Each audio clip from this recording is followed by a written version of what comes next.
about God says, I will lead the blind by ways they have not known. There is something that happens in the presence of God when we get just dripping with his presence, and I call it presence evangelism. There's lots of different programs and all that kind of stuff that goes on for evangelism, and the Lord has just been speaking to me about it becoming a part of who we are. Like, we don't have to evangelize because just the presence of who we are and what we carry is going to draw people. It's how Peter's shadow healed people. He was so saturated with the presence of God that if anybody got too close to them, they were going to get to him, they were going to get healed, right? And I just want to declare that over us and to be a part of our culture, that we recognize everywhere we go that we're changing the atmosphere. When I walk, there's a song that I love that we sing every once in a while. When you're talking about Jesus, when you walk into the room, everything changes.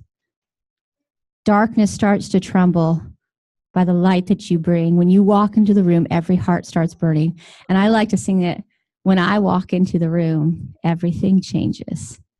Now, it's not arrogance, because any one of us can walk in that kind of power and authority, but I know it. And there's times in my life where I know it more than others. You know, like, greater is he that is in me than anything else in the world. Like, he is in me. When I walk into the room, everything changes. And there's just something about being aware of the reality that the atmosphere doesn't have to affect us. We affect our atmosphere. That's one of the reasons why they invited us here, why Unveiled Church invited Church on Fire in to use this building, is because when we walk into the room, people, everything changes. They recognized that we were carrying an anointing in an atmosphere, that they wanted to affect their atmosphere, right? And I know some people are more sensitive to the spirit realm and to what's going on in the spirit than others, and so I honor that.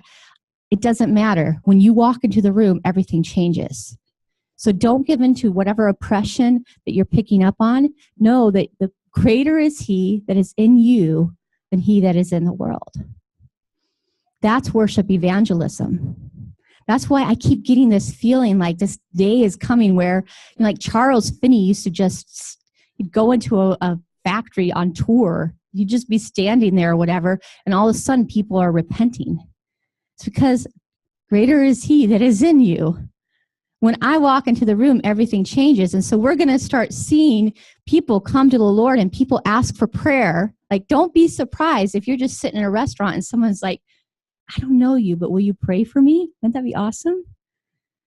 Because when we walk into the room, everything changes. And that's part of living this lifestyle of worship. That's part of just being so caught up in the presence of God. We can't help it, right?